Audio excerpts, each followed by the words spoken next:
100 साल से ज्यादा लंबा है। हमारे परदादा, प्रियंका के मेरे परदादा जवाहरलाल नेहरू ने अपना राजनीतिक जीवन रायबरेली के खेतों में किसानों के साथ, मजदूरों के साथ किया था। आप सोचिए, 100 साल पुराना रिश्ता है। तो आज कुछ दिन पहले, आगे आ जाओ, आगे आ जाओ, आगे आ जाओ।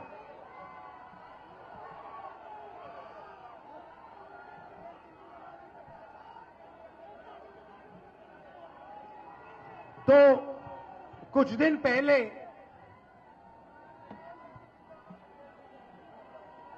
पहले मैं मां के साथ बैठा था।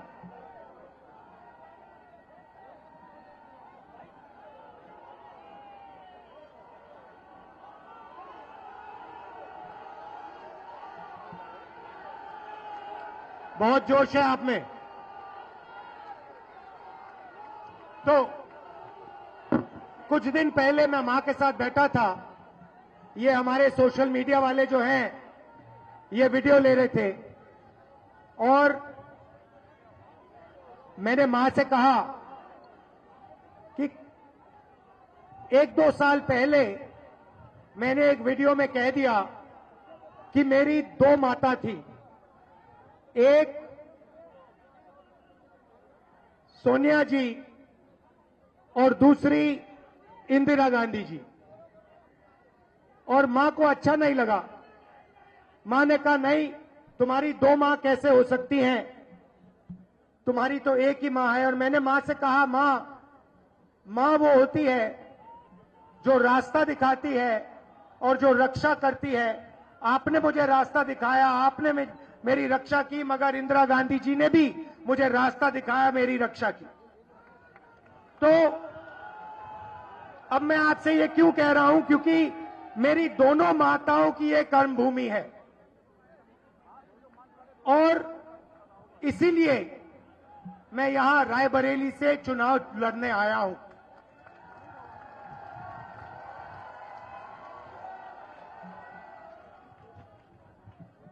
चुनाव अजीब सा चुनाव है, क्योंकि पहली बार हिंदुस्तान के इतिहास में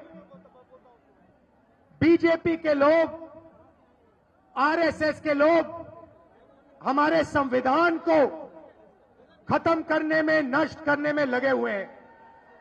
इनके नेताओं ने साफ कहा है कि हम अगर चुनाव जीतेंगे तो कॉन्स्टिट्यूशन को बदल देंगे, फाड़ के फेंक देंगे। अब भाई और बहनों, आपको मालूम है कि जो भी आपको आज तक मिला है, किसानों को, गरीबों को, दलितों को, आदिवासियों को, पिछड़े वर्ग के लोगों को, गरीब जनरल कास्ट के लोगों को, जो भी हिंदुस्तान के कमजोर लोगों को मिला है, वो इस किताब ने आपको दिया है। और इस किताब के बिना जनता की सरकार नहीं होगी, अदानी और अंबानी की सरकार होगी। और वो जो आज आपकी थोड़ी सी रक्षा है, वो भी गायब हो जाएगी। और नरेंद्र मोदी जो चाहते हैं 2-3 लोगों की सरकार, वो पूरी तरीके से चलाएंगे। 2-3 और चीजें होंगी। जो आपको पब्लिक सेक्टर में रोजगार मिलता है, सरकारी ऑफिसेज में रोजगार मिलता है, वो खत्म हो जाएगा, रिजर्वेशन खत्म हो जाएगा और गरीबों के सारे रास्ते बंद हो जाएंगे। भैया थोड़ा शांत हो जाए, थोड़ा शांत हो जाए, बोलने दीजिए, शांत हो जाइए, डिस्टर्ब मत कीजिए। तो सारे के सारे जो आपके रास्ते हैं, जैसे ही ये संविधान खत्म होगा, ये सारे के सारे रास्ते आपके बंद हो जाएंगे। और लड़ाई इसी बात की है। लड़ाई संविधान को बचाने की है, लड़ाई किसानों को अधिकार दिलवाने की है, गरीबों की रक्षा करने की है। भाई और बहनों, नरेंद्र मोदी जी ने पिछले 10 साल में 16 लाख करोड़ रुपया 22-25 अरबपतियों का कर्जा माफ किया है। आप सोचिए 16 लाख करोड़ रुपया मतलब 24 साल का मनरेगा का पैसा नरेंद्र मोदी जी ने 22 लोगों को दिया है। और सच्चाई यह है कि आज 22 लोगों के पास उतना धन है जितना हिंदुस्तान के 70 करोड़ लोगों के पास है। इतना अन्याय हिंदुस्तान में कभी पहले नहीं हुआ। एक व्यक्ति को एयरपोर्ट, पोर्ट, इंफ्रास्ट्रक्चर, डिफेंस की इंडस्ट्री सारी की सारी पकड़ा दी। किसानों से छीना, मजदूरों से छीना, गरीबों से छीना, युवाओं को रोजगार नहीं दिया। और आप देखो, मैंने मीडिया के मित्र कहा था, मगर भाइयों और बहनों, ये मीडिया वाले हमारे आपके मित्र नहीं है, ये अदानी के मित्र हैं। और आप इस बात को बहुत अच्छी तरह समझते हो।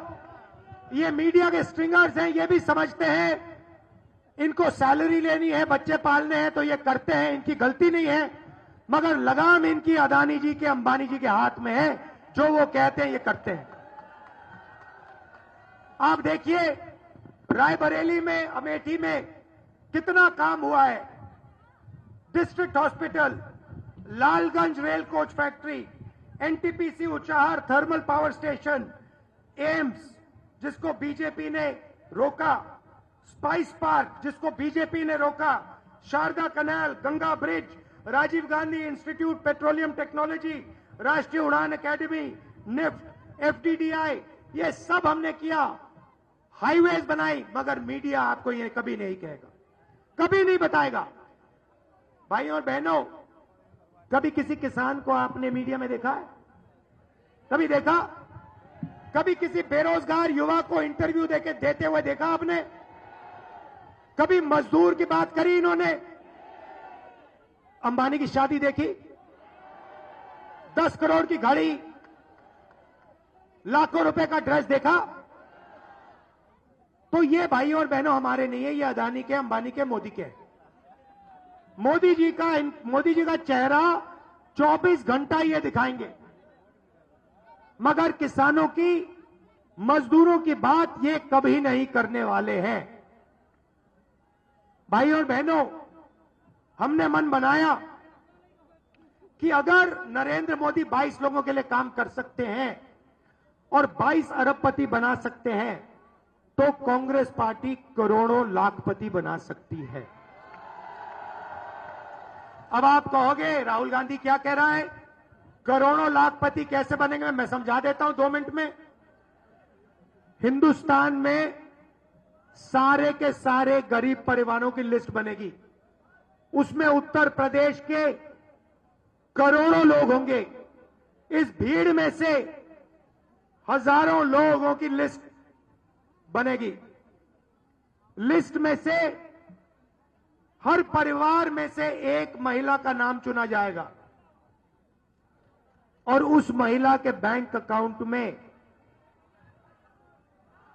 उस महिला के बैंक अकाउंट में 50,000 नहीं, 70,000 नहीं, 90,000 नहीं, 1 लाख रुपया साल का अंदर जाएगा, इनसाइड। आप सोचो, 1 तारीख को जुलाई में 1 तारीख सुबह हिंदुस्तान के करोड़ों गरीब लोग अपना बैंक अकाउंट देखेंगे और जादू से 8,500 रुपए उस महीने के अंदर महिलाओं के बैंक अकाउंट में। भाइयों और बहनों, जुलाई में देखेंगे 8,500 रुपए, अगस्त में 8,500, सितंबर, अक्टूबर, नवंबर, दिसंबर, खटाखट खटाखट खटाखट खटाखट 8,500। अब महिलाओं के बैंक अकाउंट में क्यों बता देता हूं, शायद हमारे यहां भाई हैं, पुरुष हैं, आपको अच्छा ना लगे, मगर कहना पड़ेगा। बता दूं, या नहीं बताऊं? बता देता हूं। तो देखिए, हमारे भाई मजदूरी करते हैं, जॉब करते हैं, खेतों में काम करते हैं, फैक्ट्रियों में काम करते हैं, 8 घंटा 10 घंटा काम करते हैं, घर के बाहर काम करते हैं, उसके लिए उनको सैलरी मिलती है। मिलती है नहीं मिलती है? मिलती है। 21वीं सदी में महिलाएं भी मजदूरी करती हैं, महिलाएं भी जॉब करती हैं, जो आप करते हो वो भी करती हैं, उनको सैलरी मिलती है? मिलती है? मिलती है ना? ठीक है। तो 10 घंटे घर के बाहर आप काम करते हो, 10 घंटे वो भी करती हैं, मगर फिर जब आप घर आते हो, महिलाएं 8-10 घंटे घर में काम करती हैं। करती है नहीं करती है? हां, इसीलिए उनके बैंक अकाउंट में 1 लाख रुपया साल का जा रहा है। मगर मैं आपको बहुत अच्छी तरह जानता हूं, मैं जानता हूं महिलाओं के बैंक अकाउंट में पैसा जाएगा, मगर आपके हाथ वो पैसा आ जाएगा, तो सबका फायदा होने जा रहा है। अब किसानों के लिए नरेंद्र मोदी 3 काले कानून लाए। देश के सारे किसान सड़क पे आ गए, धरना की, 70 किसान शहीद हुए। नरेंद्र मोदी कहते हैं ये किसान नहीं है, ये आतंकवादी है। बोला ना? तो किसानों को नरेंद्र मोदी आतंकवादी कहता है। किसान सिर्फ 2 चीज मांग रहा है।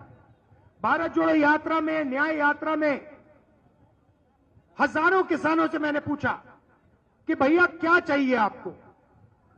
10-12 बात मत बताओ, बस 2-3 बात बताओ। किसानों ने कहा, राहुल जी आप क्या कह रहे हो? हमें 10-12 चीजें नहीं चाहिए, हमें सिर्फ 2 चीजें चाहिए।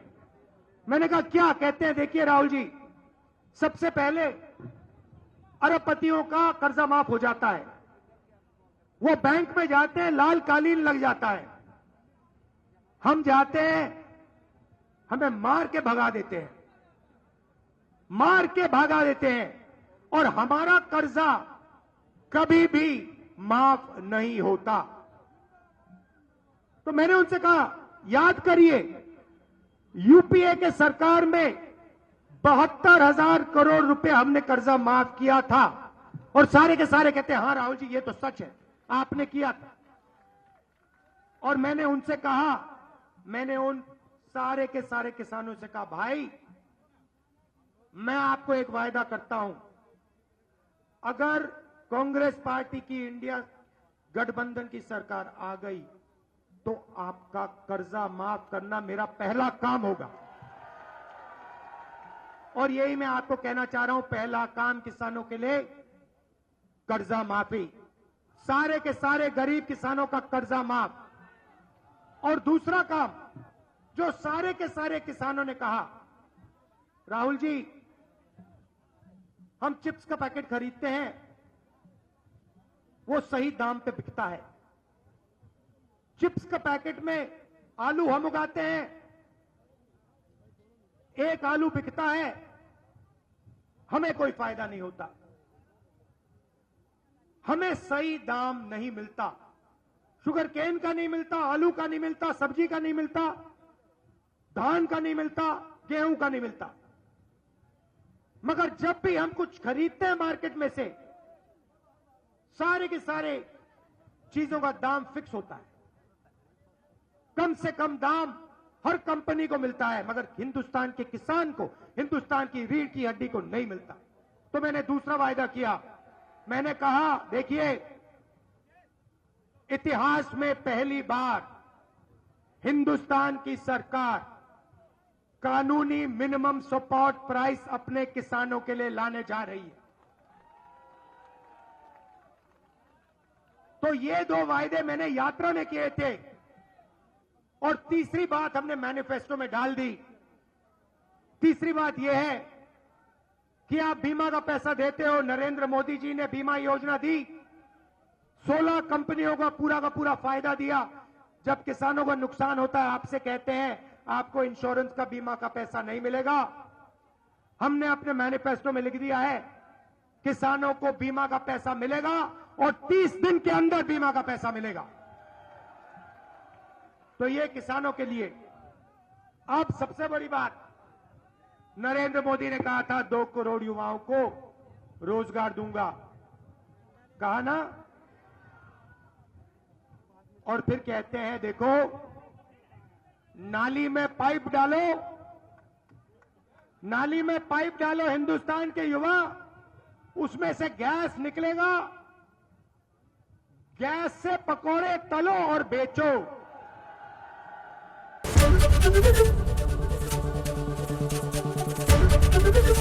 एबीपी गंगा, खबर आपकी, जुबान आपकी।